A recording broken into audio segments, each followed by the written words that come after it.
No, I don't call it a great fixture. I don't think this match is needed.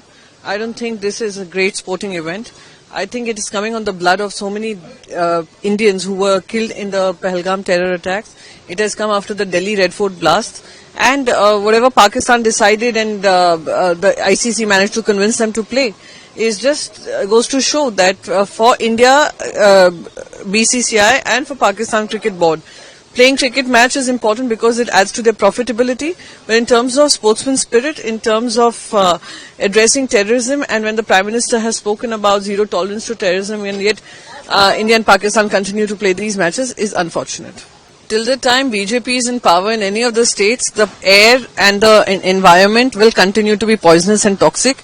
Because what they do, what they thrive on is an atmosphere of hate and divisiveness, whether it is in Uttar Pradesh, whether it is in Delhi, whether it is in any other part of the country where Bharatiya Janata Party continues to govern. They divide people on the basis of religion, they divide them on the basis of caste, and then they expect to talk about environment. Even in the budget, we did not hear them speaking about the air pollution.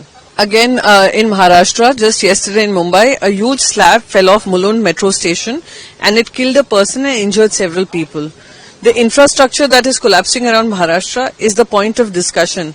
Even Maharaja Chhatrapati Shivaji Maharaj would expect people who have used his name, who've used it to politicize, used it to divide, unfortunately, even he would expect that we work towards the progress and development of Maharashtra and not use his name to settle their political scores. Now, whatever election commission chooses to do, Mamata Didi continues to be very popular Chief Minister. She will yet again make Bharatiya Janata Party taste the dust in West Bengal, and whatever attempts that Bharatiya Janata Party is making to make inroads in West Bengal, they will find failure all again.